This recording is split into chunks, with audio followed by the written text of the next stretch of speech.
पास बहुत सारा ऐसा डेटा है जो अगले 40 साल तक हम लोग प्रोडिक्शन कर सकते हैं उसके आधार पर एक्सट्रापोलेट करके। उसमें दो ही कंट्री लीड करेंगी सर, चाइना और इंडिया, नो अदर। आपका यूएस तो सर बहुत पीछे जाने वाला है। मैं किसी ना आपके साथ डेटा शेयर करूंगा, यानी अगर ये अगले किसी और दिन की चर्चा है। अजय सर एक चीज़ बताइए, एक हम लोगों के यहाँ भारत में ये कहते हैं, तो कहते क्या मतलब सच्चाई भी है कि 12-14-15% का CAGR बनता है इंडेक्स लेवल पे। आप कभी भी देख लीजिए एवरेज, तो मान लीजिए आप किसी भी 5 साल के टाइम पीरियड उठाएंगे तो उसमें किसी एक साल ज़्यादा होगा कम होगा, लेकिन एवरेज आउट ऐसे ही होता है। अगर हम 18 से 23 का लें 5 साल का पीरियड, तो इसमें केवल 18 महीने ऐसे थे जो शायद मार्च 2020 से सितंबर 2021 तक के रहे होंगे, जहां पे ज़बरदस्त गेन हुआ, और वो कोरोना पीरियड था पीक वाला। उसके आगे पीछे कुछ पैसा नहीं बना किसी का। अब अगर हम पिछले 2 साल से 5 साल आगे का जोड़ें तो लास्ट 1.5-2 साल से पैसा नहीं बना है। तो क्या ये एक हाई प्रोबेबिलिटी बनती है कि अगर हम इस 5 इयर्स के टाइम फ्रेम को बनाएं तो अब हम मिडिल पे खड़े हुए हैं, और यहां से अगर हम 3 साल और ले लें तो किसी एक साल में बहुत भयानक रैली आएगी और उसमें अच्छा पैसा बनेगा, फिर वो बाद में 5 साल हम जोड़ेंगे तो एवरेज आउट होकर वही 14% आएगा। क्या ये थ्योरी आपको लगती है कि बाय आउट करनी चाहिए और मिडिल में खड़े हैं इसलिए ये इन्वेस्टिंग का राइट टाइम हो सकता है? देखिए, प्रेडिक्ट करना तो बड़ा मुश्किल है कि किसी इन्वेस्टर को भी कि आप सही टाइम पे निवेश डालेंगे और अब वो मार्केट का लो बॉटम होगा। और फिर सबसे बड़ी बात आपने ये नहीं बताई, इन्वेस्टर्स जो सबसे बड़ा प्रॉब्लम है, आपको जब रैली होती है निकलना भी पड़ेगा आपको। प्रॉब्लम हमारी मार्केट की ये रही है इन्वेस्टर्स की कि जो लॉन्ग टर्म थ्योरी जो इन्वेस्टमेंट की बताई जाती है किताबों में जो ज्ञान देते हैं, उसमें शेयर प्राइस शुरू होती है और खत्म वहीं पे होती है, और इन्वेस्टर देखता रहता है कि यार मैंने 7 साल तो बिता दिए इस शेयर के अंदर में और मैं वहीं का वहीं रह गया। बॉटम लाइन इंडियन मार्केट की बड़ी सिंपल हो गई है अब, कि अगर आपने प्रॉफिट नहीं बुक किया, कंपनी जो मर्जी हो, डजंट मैटर कैसी कंपनी हो, profit booking is the order of the day, because Indian market world की सबसे महंगी मार्केट है। 25 से 30 की पी तो सब कंपनियों में है और ग्रोथ 6% है। तो अगर आप रैली मिलती है आपको आपको वो रैली खरीदनी नहीं है, रैली को बेचना है और प्रॉफिट बुक करना है। वो ठीक है, अगला इंसान जो लेगा वो 5% और आपसे कमा के निकल जाएगा, वो उसकी किस्मत। बट अगर आपने प्रॉफिट नहीं बुक किया तो इंडियन मार्केट ने आप बहुत पेनलाइज किया इन्वेस्टर्स को, जो लॉन्ग टर्म इन्वेस्टर्स हैं, कि आपने लोगों ने 10-10 साल शेयर रखे हैं, अब नो रिटर्न पे बैठे हुए हैं। आप सबसे उम्दा शेयर ले लीजिए, HDFC बैंक को ले लीजिए या टाइटन को पिछले 5-7 साल में ले लीजिए, या जो भी शेयर उठा लीजिए आप। जो भी लॉन्ग टर्म रहा है इस शेयर के अंदर में, बेहतरीन कंपनियां, कोई डाउट नहीं है, बट क्या निवेशक ने पैसा कमाया है? Answer is no.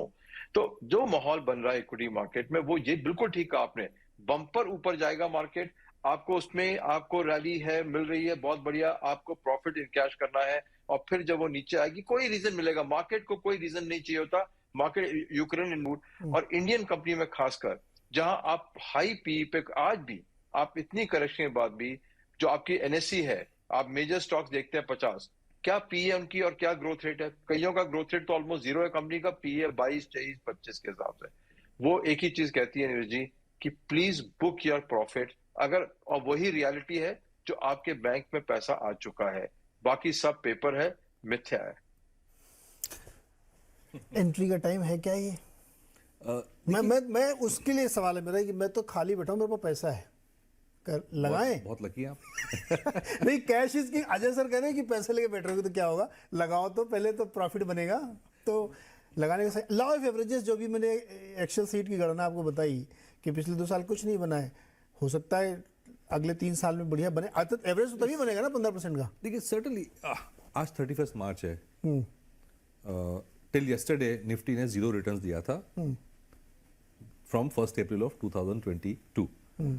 अब आज क्योंकि मार्केट 1.5-2% ऊपर है तो शायद हमारे रिटर्न्स पॉजिटिव आ जाएंगे, डिविडेंड ऐड करेंगे तो शायद निफ्टी 3-4% का रिटर्न दिया है लास्ट 12 महीने में। उसके पहले भी चौपी रहा था। तो मेरे ख्याल से अर्निंग्स ग्रोथ जब तक आ रहे हैं, और आ रहे हैं क्लियरली, हम एक्सपेक्ट कर रहे थे कि शायद 20-22% ग्रोथ आएगा फाइनेंशियल ईयर 23-24 का, वो शायद अब 17 से 16 इतना हो जाएगा, थोड़ा डाउनग्रेड हो सकता है, लेकिन फिर भी अर्निंग्स ग्रोथ है। तो जैसे जैसे टाइम पास करता जाएगा, ऑलरेडी मार्केट एवरेज वैल्यूएशंस पे आ गया है, थोड़ा ही ज़्यादा वैल्यूएशन पे है एवरेज से, लॉन्ग टर्म एवरेज से, और नेक्स्ट 3-6-8 महीने जब देखेंगे तो वैल्यूएशन रोलिंग बेसिस पे और भी कम होती जा रही। तो मेरे ख्याल से अब जो निफ्टी लेवल पे मैं अगर कहूँ, और even at the broader market level, froth है लेकिन इतना नहीं रहा जितना पहले था। तो ऑलरेडी हम 1.5 साल का करेक्शन देख चुके हैं, टाइम करेक्शन हो चुका है, प्राइस करेक्शन भी हो चुका है। 18,800 का पीक हमने देखा, आज 17,000 के लेवल पे हैं। तो प्राइस और टाइम करेक्शन दोनों काफ़ी हो चुके हैं। तो बारिंग ग्लोबल इंस्टेबिलिटी मेरे ख्याल से ये एक स्टेबल लेवल हो सकता है to start building your portfolio. यहाँ से स्लोली आप इंटरेक्शन। अच्छा, एक सेक्टर का आपने जिक्र किया डिफेंस का, क्या ये एक स्पेशल सिचुएशन इवेंट है या ये एक बहुत ही लंबी लॉन्ग टर्म की स्टोरी बन रही है? ये मैं कहूँगा स्पेशल सिचुएशन है, but it's a long term special situation, क्योंकि वेरी क्लियरली गवर्नमेंट की आंख खुल चुकी है। एंड जो जिस तरह से स्टेटमेंट्स आ रहे हैं कि X% ऑफ डिफेंस प्रोक्योरमेंट 75% तक ऑलमोस्ट कर देंगे, वो आपको फोर्सिबली डोमेस्टिक से ही खरीदना है। तो ये एक बहुत ही बड़ा किक स्टार्ट है for the local manufacturing in defence. और छोटी से लेके अनलिस्टेड में इतनी सारी कंपनीज हैं और लार्ज ग्रुप्स तो ऑलरेडी हैं ही इसमें। तो ये क्लियरली एक डायरेक्शनली मल्टी ईयर स्टोरी बन सकती है, not only in defence but similar things on railways also. Railway की अपन कैपेक्स स्पेंडिंग देखें तो 80,000 करोड़ हुआ करती थी थोड़े साल पहले, वो 2.5 लाख करोड़ को फोर्स कर रही है एंड रेलवेज का भी प्रोक्योरमेंट लोकली बढ़ा रही है। तो ये I think it's a very clear आत्मनिर्भरता, मेक इन इंडिया वाला जो थीम है वो प्राइवेट सेक्टर के लिए बहुत बेनिफिशियल हो सकता हथियार है। बन रहा है, बनेगा, वो सब इन्वेंट्री बनाएंगे क्या उसकी? नहीं, ये तो देखिए अब तो क्या होता है उसका use कहाँ करेंगे? जब जो एक बार जब स्टार्स अलाइन हो जाते हैं ना, तो काफी सारी चीजें एक साथ हो जाती है। तो फर्स्ट हमको वेरी क्लियरली जिस तरह से हमारा ट्रेड डेफिसिट बढ़ रहा था, सबसे बड़ा ऑयल है, गोल्ड है, एंड देन डिफेंस प्रोक्योरमेंट है।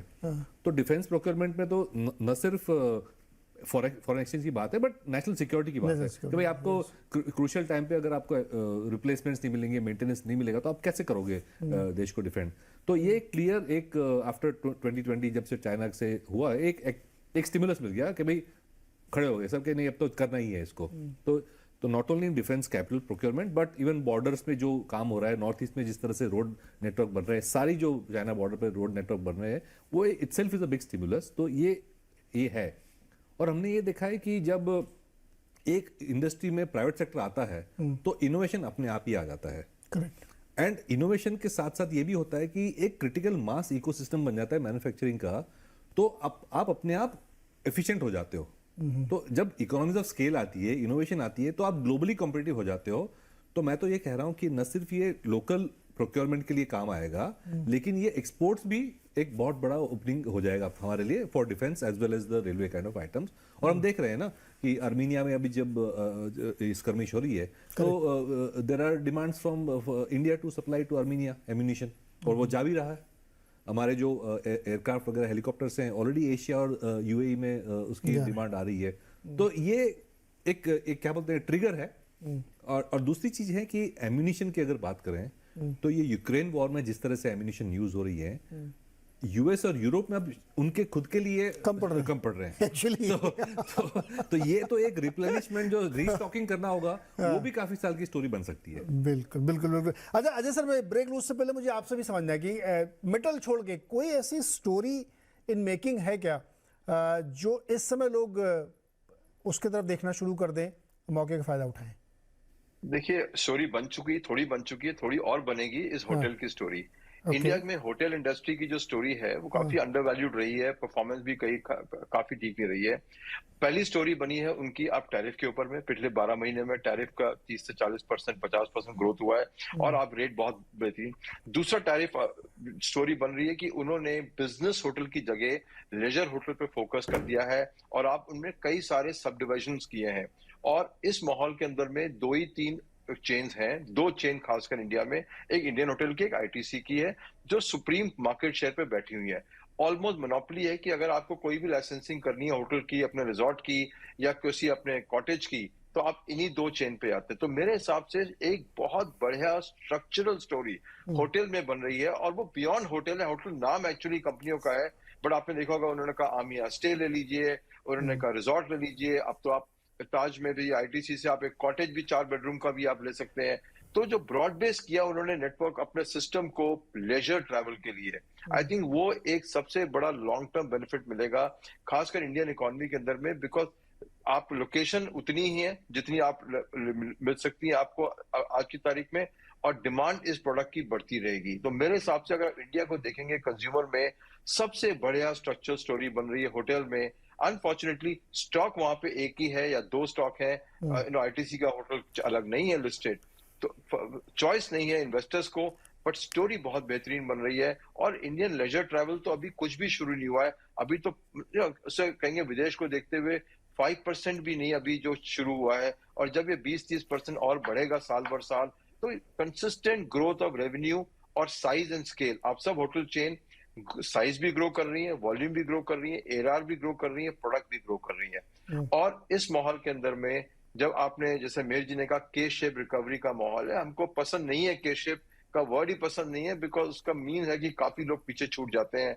बट रियलिटी है जो लोग इंडिया में आगे बढ़ गए, इनके परचेजिंग पावर है, बेहतरीन खर्च कर रहे हैं, और ऐसी कंपनियों को इतना बढ़िया मुनाफा होगा अगले 4-5 सालों में कि शायद उन्होंने कभी देखा भी नहीं होगा। पहला मुनाफा भी हुआ टैरिफ का, अब ग्रोथ का मुनाफा अब होगा, और लॉन्ग टर्म स्ट्रक्चरल स्टोरी है। ये प्रॉपर्टियां फिर से नहीं मिलेंगी किसी को भी। तो asset growth, licensing growth, power, monopoly, rate, right consumer, right country, और इसके आगे मैं क्या बोलूं। मैं इसके आगे बोलता हूँ सर, ब्रेक ले रहा हूँ मैं, लेकिन ब्रेक से जाते जाते दो चीज़ें कहना चाहता हूँ मैं इस होटल के संदर्भ। देखिए कैसी विडंबना है, आईटीसी की इसी बात के लिए क्रिटिसिज्म होती थी, आलोचना होती थी कि उनका कैपिटल एलोकेशन बड़ा ख़राब है, क्योंकि वो जिधर कमाते होटल वाले में एलोकेट करते, जो कि बिल्कुल चल नहीं रहा है। लेकिन कोविड ने ऐसी किस्मत बदली है कि आज होटल जो है टॉप सेक्टर में है, तो जैसा अजय जी कह रहे हैं। दूसरी बात देखिए, एक तीसरी चेन है, राधा जिन दो की हमने चर्चा की उसके अलावा एक तीसरी चेन है लेमन ट्री की। उसके जो प्रमोटर हैं पतंजलि केशवानी जी, उनका ये कहना है कि नेक्स्ट 2-3-4 ईयर्स में हम उतना पैसा कमाएंगे जितना हमने पिछले 20 साल में नहीं कमाया। इस तरह से होटल इंडस्ट्री ग्रो कर रही है। तो इसको कई बार कहते हैं ना कि समय या वक्त बदलते देर नहीं लगती और आपको पता भी नहीं चलता। उसी होटल इंडस्ट्री के आज दिन ऐसे फिर रहे हैं जिसको कभी कोई पूछता नहीं था। छोटा सा एक ब्रेक के बाद एक और बहुत ही महत्वपूर्ण इशू है, आरबीआई क्या करेगा।